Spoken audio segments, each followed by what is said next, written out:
देवीची, दुर्गा देवीची आपण आरती पाहिली. आज आपण विठ्ठलाच्या आरतीचा अर्थ पाहूया. भागवत धर्मातले वारकरी संप्रदायाचं जे आराध्य दैवत विठ्ठल,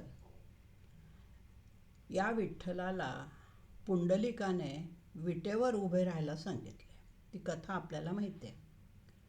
पुंडलिक नावाचा त्याचा एक भक्त होता.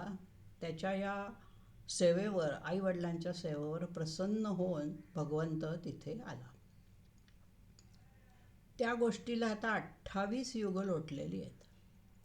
नामदेव महाराज या विठ्ठलाच्या आरतीमध्ये सुरुवातीला तेच सांगतात. भक्त पुंडलिक आपल्या मात्या पित्यांची सेवा करण्यामध्ये इतका मग्न झालेला होता की साक्षात पांडुरंगाचं रूप घेऊन भगवान विष्णू परब्रह्म त्याला भेटण्यासाठी आलं, तरी देखील त्याच्या घरासमोर येऊन ते उभे राहिले आणि त्याला हाक मारली.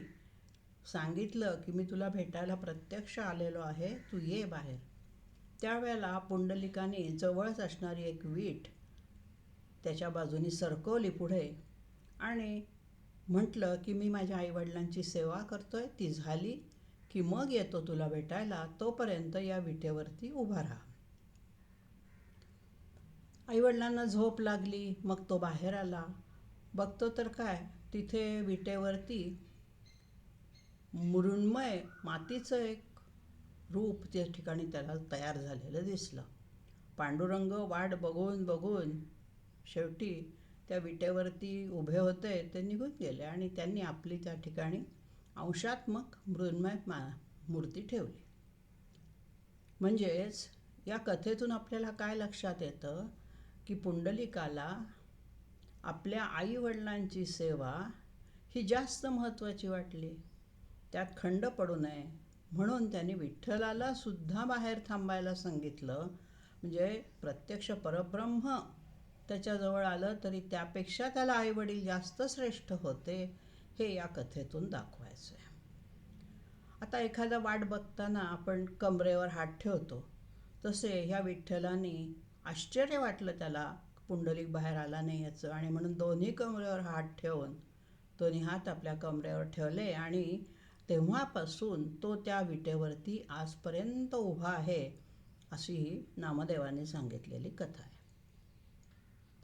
किती वर्ष झाली असतील तर 28 युग झालेली आहेत. आता ही युगे 28 विटेवरी उभा, ही जी ओळ आहे. आता ही 28 युग म्हणजे कसं, तर नामदेव म्हणतात 4 युगांचं एक युग चतुर्युग बनतात. म्हणजे सत्ययुग, त्रेतायुग, द्वापारयुग आणि कलियुग. ही 4 युग एकदा ह्यांचं सर्कल झालं की त्याला चतुर्युग म्हणायचं.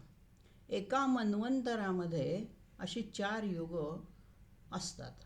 आत्तापर्यंत किती मन्वंतरं झाली या सृष्टीच्या निर्मितीनंतर, तर 6 मन्वंतरं होऊन गेली आहे. कोणची कोणती? स्वयंभुव, दुसरं स्वारोचिष, तिसरं उत्तम, चौथं तामस, 5वं रैवत आणि 6वं चाक्षुष. ही 6 झाली. आणि आता 7वं जे मन्वंतर सुरू आहे त्याला म्हणतात वैवस्वत मन्वंतर. तर एका मन्वंतरामध्ये 4 अशी ही 7 मन्वंतरं म्हणजे 7 चोक 28 युग लोटलेली आहेत. आणि म्हणून या संपूर्ण आरतीच्या सुरुवातीलाच नामदेवांनी हा 28 युगांचा हिशोब आपल्याला सांगितलेला आहे की युगे 28 विटेवरी उभा, वामांगी रखुमाबाई दिसे दिव्य शोभा. 28 युग उलटून गेली तरी जो पांडुरंग विटेवर उभा आहे त्याच्या डाव्या बाजूला, वामांगी, वाम म्हणजे डावा, त्याच्या डाव्या बाजूला त्याची पत्नी रखुमाई आहे. वाम शब्दाचा आणखीन एक अर्थ होतो सुंदर. रखुमाई दिसायला सुंदरच होती आणि म्हणून ज्याच्या डाव्या बाजूला सुंदर अशी पत्नी रखुमाई त्या ठिकाणी आहे, उभी आहे, आणि त्यामुळे ते दिव्य तेजस्वी शोभा त्याला त्या ठिकाणी दिसलेली आहे नामदेवांना. पुंडलिकाचे भेटी परब्रह्म आले गा. पुढची ओळ आहे, पुंडलिकाच्या भेटीसाठी प्रत्यक्ष परब्रह्म आले गा. त्याच्या चरणापाशी पृथ्वी तलावरती काय आहे आणखी? चरणी वाहे भीमा उद्धरी जगा. या विठ्ठलाच्या चरणापाशी भीमा नदी आहे आणि ती जगाला उद्धरते आहे. चरणी वाहे भीमा उद्धरी जगा. भीमा नदी ही पंढरपूरला आल्यानंतर अर्धचंद्राकृती आकार धारण करते आणि ती संपूर्ण ही पवित्र नदी सर्व लोकांचा उद्धार करते अशी कथा आहे. आता ही जी भीमा नदी आहे या संदर्भामध्ये एक कथा सांगतात की शंकराने भीमाशंकराच्या डोंगरावर, पुण्याजवळ जो भीमाशंकराचा डोंगर आहे त्या डोंगरावर एका दैत्याचा वध केला. शंकराच्या अंगातून त्यावेळेला घामाच्या धारा वाहू लागल्या. शंकर थकला त्या युद्धामध्ये आणि घामाच्या धारा येऊ लागल्या. तिथे तपश्चर्या करणाऱ्या भीमक नावाचा एक राजा होता. त्यांनी तो घाम तसाच नदी रूपाने वाहू देण्याची शंकराला प्रार्थना केली, विनंती केली. त्या घामाच्या नदीला भीमक राजाच्या नावावरून भीमा हे नाव मिळालं. हा उल्लेख मत्स्य, ब्रह्म, वामन पुराण याच्यामध्ये आढळतो. किंबहुना महाभारतामध्ये सुद्धा या भीमा नदीचा उल्लेख आहे. म्हणजेच पुणे जिल्ह्यातल्या भीमाशंकराला उगम पावणारी ही पवित्र नदी पुढे पंढरपूरजवळ चंद्रभागा या नावाने अर्धचंद्राकृती आकारात वाहत वाहत जाऊन पुढे मग ती कर्नाटकात जाते. या भीमा नदीचा उल्लेख संतांच्या अभंगांमध्ये सुद्धा आढळतो. संत जनार्दनांचा एक अभंग आहे, संत एकनाथांचा अभंग आहे. याच भीमा नदीचा उल्लेख ते करतात. माझे माहेर पंढरी आहे भिवरेच्या तेरी. त्यांनी तिला भिवरा केलेलं आहे. तिला नंतर अनेक उपनद्या येऊन मिळत आहेत आणि ती मोठी होते आणि त्यावेळेला तिला त्यांनी भिवरेच्या तिरी, भिवरा नदी म्हटलेलं आहे. आणि असा हा पवित्र भीमा नदीचा हा इतिहास या ठिकाणी आपल्याला पहिल्या कडव्यामध्येच भगवंताच्या वर्णनामध्ये नामदेवांनी सांगितलेलं आहे. पुढे येतं ध्रुवपद. जयदेव जयदेव जय पांडुरंगा, रुक्मा ही वल्लभा राहीच्या वल्लभा, पावे जिवलगा. आता हा कोण आहे तर रुक्माईचाही वल्लभ आहे आणि राहीचाही वल्लभ आहे. त्याच्या 2 पत्नींचा उल्लेख विठ्ठलाच्या इथे आलेला आहे. कोण कोण आहेत त्या? एक तर रखुमाईचा पहिल्याही कडव्यात उल्लेख आलाच आणि इथे ध्रुवपदात म्हटलंय राहीचाही तो वल्लभ आहे. राही ही राधा या स्वरूपामध्ये असावी असं इथे वर्णन केलेलं आहे. आणि म्हणून रखुमाई आणि राही ह्याचा वल्लभ असणारा, पती असणारा काय आहे तो? रखुमाई वल्लभा राहीच्या वल्लभा, पावे जिवलगा. तो आपल्या जिवलग भक्तांना प्रसन्न होतो, पावतो. जगातील त्यांचा उद्धार करण्यासाठी तो येतो. अशा पांडुरंगाचा त्रिवार जय जयकार केलेला आहे. जयदेव जयदेव जय पांडुरंग. कुठल्याही आरतीमध्ये आपण ज्या वेळेला आरती ओवाळतो त्यावेळेला हा जयदेव हा त्रिवार उच्चार करत असतो. या पहिल्या कडव्यानंतरचं कडवं येतं, तुळशी माळा गळा कर ठेवणी कटी. ह्या विठ्ठलाच्या मूर्तीच्या गळ्यामध्ये काय आहे तर तुळशीच्या माळा आहेत. आणि तुळशीच्या माळा असून त्यांनी आपले हात कटीवरी ठेवलेले आहेत. कटी म्हणजे कंबर. दोन्ही हात आपल्या कमरेवर ठेवलेले आहेत. गळ्यात तुळशीच्या माळा घातलेल्या आहेत. आता ही जी तुळशी आहे ह्या तुळशी संदर्भात सुद्धा थोडीशी आपण सविस्तर माहिती पाहू. वारकरी संप्रदायाच्या दीक्षाविधीच्या वेळेला ज्ञानोबांच्या साक्षीने आणि विठ्ठलाच्या नामाच्या जयघोषात त्या फडाचे जे प्रमुख वारकऱ्यांचे असतात त्या प्रमुखांनी भक्ताच्या वारकऱ्याच्या गळ्यात तुळशीची माळ घालून हा सोहळा संपन्न केला जातो. याचा अर्थ असा की आपल्या आयुष्यावर तुळशीपत्र ठेवून पंढरीची वारी त्याने स्वीकारायची आहे. गळ्यात माळ घातली म्हणजे अभक्ष भक्षण करायचं नाही, अपेयपान करायचं नाही आणि विठ्ठलाची वारी करायची आषाढी कार्तिकी. आता इथे तुळसच का निवडली आहे तर तुळस म्हणजे मूर्तिमंत सात्विकता आहे. तिच्या अस्तित्वाने वातावरणामध्ये शुद्ध ऑक्सिजनचा प्रवाह वेगाने प्रवाहित होतो आणि काय होतं, मन प्रसन्न होतं, आनंदित होतं. गळ्यातली तुळशीची माळ त्या सश्रद्ध वारकऱ्याला सत्कार्य करायला प्रवृत्त करते, प्रेरणा देते, अशी या ठिकाणी कल्पना आहे. भारतीय संस्कृतीने तुळशीला दैनंदिन पूजेमध्ये उपचारामध्ये सामील करून घेतलं आहे. तुम्हाला माहिती आहे, आपण नैवेद्य दाखवताना नैवेद्यावर तुळशीचं पान ठेवतो भातावर, आणि म्हणून असा हा पांडुरंग विष्णूचा आणि श्रीकृष्णाचा दोघांचा मिळून एक संयुक्त अवतार आहे आणि त्याला तुळस ही अतिशय प्रिय आहे. विष्णूला तुळस ही अतिशय प्रिय असते, याचा उल्लेख इथे तुळशी माळा गळा. विठ्ठलाच्याही गळ्यात तुळशी माळा आहेत आणि तुळसही त्याला अत्यंत आवडती आहे, म्हणून भक्तांनी पण तुळशीचंच मणी जे असतात त्या मण्यांची माळ घालायची असते.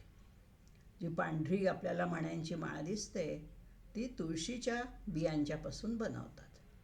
तेव्हा ह्या दुसऱ्या कडव्यामध्ये तुळशी माळा गळा कर ठेवणी कटी कासे पितांबर कस्तुर लल्लाटी. त्यांच्या कमरेला, विठ्ठलाच्या कमरेला काय आहे? कासे पितांबर आहे. पिवळ्या रंगाचं वस्त्र त्यांनी नेसलेलं आहे आणि या पिवळ्या रंगाच्या वस्त्रामध्ये भगवंताचं सात्विकतेचं प्रतीक त्यांनी तिथे वर्णन केलं आहे. त्याच्या ललाटावर काय आहे? कस्तुरी ललाट, कस्तुरीचा टिळा त्यांनी लावलेला आहे आणि म्हणून कासे पितांबर कस्तुरी ललाटी. कस्तुरी ही हरणाच्या बेंबीमध्ये सापडणारं एक सुगंधी द्रव्य आहे, जे आपण चंदन, कस्तुरी, अबीर हे सगळं आपण पूजा विधींमध्ये वापरतो. पुढची ओळ आहे, देव सुरवर नित्य येती भेटी. सुरवर म्हणजे अतिशय श्रेष्ठ असे, वर म्हणजे श्रेष्ठ, सुर म्हणजे देव. सगळे श्रेष्ठ देव त्यांच्या भेटीला येत आहेत. कोणाच्या? पांडुरंगाच्या. देव सुरवर नित्य येती भेटी गरुड हनुमंत पुढे उभे राहती. मगाशी जे आपण पाहिलं की श्रीकृष्ण आणि विष्णू या दोघांचाही या ठिकाणी अवतारांचा उल्लेख आलेला आहे आणि म्हणून पांडुरंगाच्या पुढे दोन सेवक आहेत. एक रामाचा सेवक हनुमंत आणि दुसरा विष्णूचा सेवक दास गरुड. आणि म्हणून दोनही दास्यत्वाचे जे दोघंही आदर्श आहेत ते गरुड हनुमंत पुढे उभे राहतील. त्याच्या पुढे हात जोडून उभे आहेत भगवंताच्या पुढे. आणि म्हणून विटेवर उभा असणाऱ्या या विठ्ठलाचं वर्णन नामदेव महाराजांनी करताना कपाळावर कस्तुरीचा टिळा लावलेला, कमरेभोवती पिवळं वस्त्र परिधान केलेला, गळ्यामध्ये तुळशीच्या माळा घातलेला, कपाळावर कस्तुरीचा टिळा लावलेला, अशा ह्या सगळ्या विशेषणांनी त्यांनी ते भगवंताचं वर्णन या दोन कडव्यांमध्ये केलेलं आहे. आता ह्या तिसऱ्या कडव्याकडे आपण वळूया. धन्य वेणुनाद अनुक्षेत्र पाळा. वेणू म्हणजे बासरी. वेणूचा जो नाद आहे, बासरीचा जो आवाज आहे, तो धन्य करतोय कोणाला? अनुक्षेत्र पाळा. अनुक्षेत्र याचा अर्थ तीर्थक्षेत्र, पवित्र स्थान, आणि त्याचं पाळ म्हणजे पालन करणारा क्षेत्रपाळ. जे त्या तीर्थक्षेत्राचं, पवित्र स्थानाचं जे रक्षण करणारा आहे, तिथला जो एक द्वारपाल आपण म्हणूया, त्याचं रक्षण करणारा, जो पालन करणारा आहे, तो अनुक्षेत्रपाळ म्हणजे विठ्ठल. इथे त्याचा अर्थ विठ्ठल आहे. तर असा हा विठ्ठल धन्य वेणुनाद, त्याच्या बासरीच्या आवाजाने त्याच्या आजूबाजूचे जे सगळे भक्त आहेत ते सगळे खूप धन्य होतात, त्यांना कृतकृत्य वाटते. धन्य वेणुनाद अनुक्षेत्र पाळा, सुवर्णाची कमळे वनमाळा गळा. आणि म्हणून त्याच्या गळ्यामध्ये काय आहे? सोनेरी कमळांची वनमाळ आहे. आपल्याकडे कमळाच्या फुलाला खूप पवित्र समजलं जातं आणि कमळाच्या फुलाचा वापर पूर्वी दैनंदिन पूजेमध्ये सुद्धा होत असे. आणि म्हणून ज्याच्या गळ्यामध्ये सोनेरी कमळांनी युक्त अशी वनमाळा घातलेली आहे, म्हणजे तुळशीची माळ तर आहेच आहे, परंतु सोनेरी सुवर्ण कमळांची, सुवर्ण रंगाच्या कमळांची, सोन्याची म्हणजे सोनं असं धातू घेऊन त्याची कमळं नव्हेत, तर सुवर्णाच्या रंगाची जी कमळं असतात त्याची माळ त्याच्या गळ्यामध्ये घातलेली आहे. आणि असा हा सावळा रंगाचा विठोबा आहे. राही रखुमाबाई राणी या सकळा, त्याच्या दोन्ही राण्यांचाही पुन्हा उल्लेख केलेला आहे की राही आणि रखुमाबाई या दोन्ही राण्या ओवाळीती राजा विठोबा सावळा. या सावळ्या रंगाच्या विठोबाला पांडुरंग जो म्हटला आहे, सावळा रंग पांढरका असा, त्याला तो राजा आहे आणि राजा विठोबा सावळा असा, त्याला काय करतायत ह्या दोघी राण्या? ओवाळत आहेत. ओवाळीती राजा विठोबा सावळा. आणि म्हणून या ठिकाणी या कडव्यामध्ये भगवंताचं वेणुनादाच्या रूपामध्ये वेणू वाजवणारा श्रीकृष्ण आणि त्याचा येणारा जो नाद आहे, त्या नादाने धन्य झालेलं हे अनुक्षेत्र पाळ पंढरपूर आणि तो विठ्ठल यांची या ठिकाणी सांगड घालून राणी रुक्माबाई आणि राही या दोघीही त्यांना ओवाळत आहेत. तसे भक्त पण आपण त्यांना ओवाळूया, हा या ठिकाणचा संकेत आहे. आता पुढचं कडवं, चौथ्या कडव्यामध्ये म्हटलंय ओवाळू आरत्या कुरवंड्या येते. आता ह्या कुरवंड्या शब्द इथे जरा नवीन आलेला आहे, बोलीभाषेतला आहे. कुरवंड्या म्हणजे काय? तर ज्याच्यामध्ये दिवे लावलेत, फुलवाती ठेवून जो दिवा लावला असे असलेले छोटे छोटे द्रोण आपण पाहिले असतील गंगा आरतीच्या वेळेला किंवा गोदावरीची आरती होते त्यावेळेला छोट्या छोट्या द्रोणामध्ये दिवे लावून ते नदीमध्ये सोडले जातात, त्याला म्हणतात कुरवंड्या. अशा या विठ्ठलाला ओवाळण्यासाठी जेव्हा आरत्या म्हटल्या जातात त्यावेळेला काही लोक ते त्यांना ओवाळल्यानंतर ते दिवे जे असतात ते चंद्रभागेच्या पाण्यामध्ये सोडून देतात. आणि म्हणून म्हटलंय ओवाळू आरत्या कुरवंड्या येते. सगळे भक्तजन हातामध्ये ह्या द्रोणांना घेऊन येतात. चंद्रभागेमध्ये सोडून या देते. आणि ते कुठे सोडतात त्या कुरवंड्या? तर चंद्रभागेच्या पाण्यामध्ये ते दिवे सोडले जातात. अशी प्रथा फार पूर्वीपासून प्रत्येक तीर्थक्षेत्रावर आहे. आणि ते दृश्य तरंगत तरंगत ते द्रोण पुढे जातात आणि ते दिवे आपल्याला दिसतात सगळ्या बाजूनी सोडलेले. ते सुंदर दृश्य त्यावेळेला नयनरम्य असं दृश्य त्या तीर्थक्षेत्रांवर दिसत असतं. पुढची ओळ घेतलेली आहे दिंड्या पताका वैष्णव नाचती. हे जे वैष्णव लोक म्हणजे वारकरी लोक, विष्णूची उपासना करणारे ते वैष्णव, शिवाची करणारे ते शैव. मग इथे वैष्णवांचा उल्लेख आलेला आहे. वारकरी लोक जे आहेत ते विष्णूची उपासना करणारे आहेत आणि म्हणून त्यांना वैष्णव म्हणतात. मग हे हातात काय घेत आहेत वैष्णव लोक? भगव्या पताका घेत आहेत. भगव्या रंगाच्या पताका यांच्या हातामध्ये घेऊन ते एक काही भक्तांचा असा एक समूह करतात, मेळा करतात, त्याला दिंडी म्हणतात. आणि अशी दिंडी घेऊन चंद्रभागेच्या काठावरती वाळवंटामध्ये टाळ मृदुंगांच्या तालावर भजनं म्हणत तल्लीन होऊन जातात. दिंड्या पताका वैष्णव नाचती. इतका त्यांना आनंद होतो. विठुरायाच्या दर्शनाला आपण आलो आहोत आणि चंद्रभागेमध्ये स्नान केलंय, तिथेच ते कृतकृत्य होतात आणि मोठ्या मोठ्याने विठुनामाचा गजर करतात आणि विठुनामाच्या तालावरती, टाळ मृदुंगाच्या तालावरती पायी पायी येऊन जे पंढरपूरला त्यांनी दिंडी आणलेली असते त्या दिंडीच्या सगळ्या समूहाने त्या ठिकाणी तल्लीन होऊन नृत्य करतात असं म्हटलेलं आहे, नाचतात. ठेक्यावरती ते विठ्ठल विठ्ठल म्हणतात. इतके तल्लीन होतात की त्यांना स्वतःचंही भान उरत नाही. पुढची ओळ आहे दिंड्या पताका वैष्णव नाचती, पंढरीचा महिमा वर्णावा किती. नामदेव म्हणतायत की असा हा शोभा ही जी पंढरीच्या नगरीमध्ये दिसते आपल्याला, भक्तजन आल्यानंतर, दिंड्या वैष्णवांच्या आल्यानंतर जो भक्तांचा मेळा तिथे जमतो, त्याची जी काही एक कीर्ती आहे पंढरीची किंवा पंढरपूर शहराची जी शोभा आहे, मोठेपणा आहे, महिमा आहे, तो अवर्णनीय, सांगताच येत नाही. महिमा वर्णावा किती, किती म्हणून मी वर्णन करण्याचा प्रयत्न करू, तो या शब्दांच्या वर्णनात मावत नाही. अनुभवावा लागेल इतका तो सुंदर असतो. आता दिंडी आपल्याला माहीत आहे, नामस्मरण भजन करत पंढरपूर क्षेत्री जो जातो, त्या वैष्णवांचा जो मेळा आहे त्यालाच आपण वारकरी संप्रदाय असं म्हणतो. आणि या पांडुरंगाच्या दर्शनासाठी येणारा हा जो वारकरी संप्रदाय आहे, हा अतिशय भक्त, ज्याला भाविक आपण म्हणूया, भाविक भक्तांच्या रूपाने आर्त होऊन या विठ्ठलाला माय म्हणतात, विठू माऊली म्हणतात.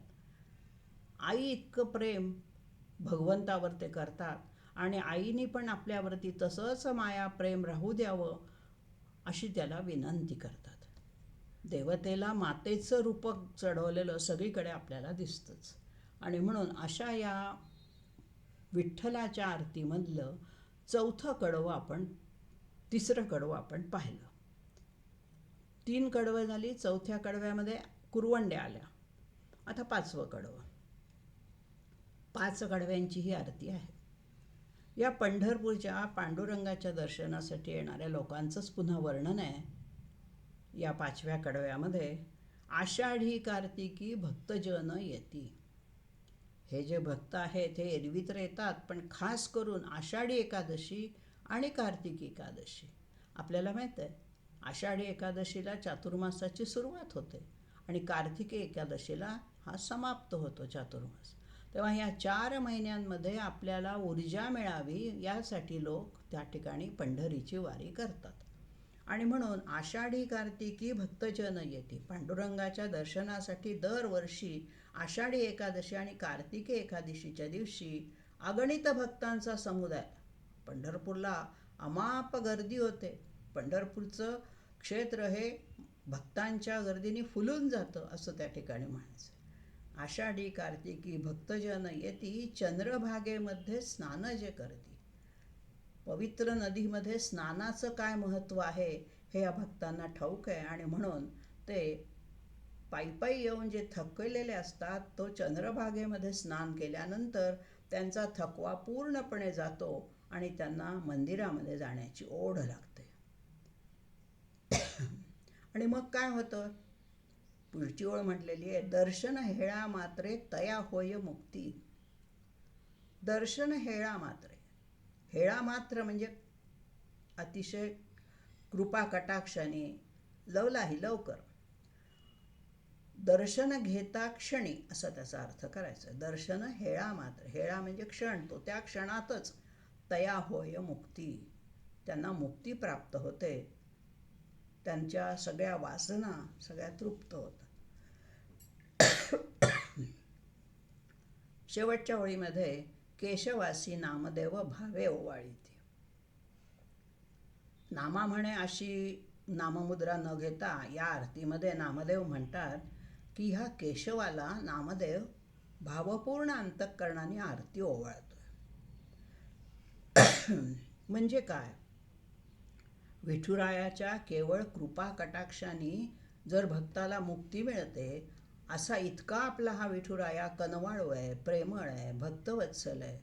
आणि अशा या भक्तवत्सल केशवाला, इथे त्यांनी पांडुरंगाला केशव शब्द वापरला आहे, जो विष्णूला वापरला जातो. आपण संध्येमध्ये केशवाय नमः म्हणतो. तेव्हा केशी राक्षसाचा वध करणारा असा थोडक्यात या केशवाची व्युत्पत्ती आहे.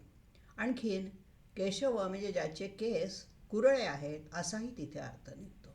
आणि म्हणून केशव शब्दाचा पांडुरंगाच्या दृष्टीने इथे उपयोग करून त्यांनी श्रीकृष्ण आणि विष्णू आणि श्रीराम हे सगळे एक आहेत, सगळे विष्णूचे अंश आहेत, हे परब्रह्म आहे आणि म्हणून परब्रह्म आले भेटीला असं या आरतीमध्ये सांगून पंढरपूरच्या पांडुरंगाचं भवसागरातून मुक्ती मिळायची. त्यांना दर्शन हेळा मात्र तया होय मुक्ती. मुक्ती कशातून? तर जन्ममरणाच्या फेऱ्यातून त्यांना मुक्ती हवी आहे. जन्ममरण फेऱ्यामध्ये जर माणूस एकदा अडकला की त्याला त्याची ती सगळी जी कर्माची सिद्धांत आहेत त्या कर्माच्या सिद्धांतामध्ये तो अडकतो आणि त्यातून त्याला बाहेर पडता येत नाही. आणि म्हणून या ठिकाणी नामदेवांनी आपल्याला प्रत्येक कडव्यामधून पांडुरंगाचे वेगवेगळी रूप आणि त्याच्या भक्तांचा जो काही एक भाव आहे, भक्तिभाव, त्या सगळ्या गोष्टी या विठ्ठलाच्या आरतीमध्ये आपल्याला सांगितलेला आहे. आणि शेवटी पंढरीचा महिमा वर्णावा किती, नामदेवांना सुद्धा ते वर्णन करायला शब्द अपुरे पडतायत. अशा अर्थाने त्या ठिकाणी भक्तांचं वर्णन, आपल्या आवडत्या प्रिय दैवतासाठी ते धावत येतात, नाचत येतात, हा सगळा भाव या पंढरीच्या आरतीमध्ये, पांडुरंगाच्या आरतीमध्ये आहे. विठ्ठल या शब्दाच्या उच्चारामध्ये जो एक स्पंदन आहे, त्या स्पंदनांचा वैज्ञानिक अभ्यास झालेला आहे. आणि हृदयासाठी हा जो ठ लावलेला विठ्ठल आहे, यामध्ये खूप मोठी स्पंदनं आपल्या शरीरामध्ये पॉझिटिव्ह स्पंदनं निर्माण होतात, असाही या ठिकाणी. आणि म्हणून हे भक्त जे विठ्ठल विठ्ठल म्हणत नाचतात, त्यांच्या शरीरामध्ये एक प्रकारची अलौकिक अशी ऊर्जा शक्ती प्राप्त होते. आणि त्या ऊर्जेच्या सामर्थ्यावर ते पायी एवढा प्रवास करून आपल्या आवडत्या विठुरायाच्या दर्शनाला पंढरपूरला जात असतात. या ठिकाणी आपण पांडुरंगाला वंदन करून या आरतीचा समारोप करूया.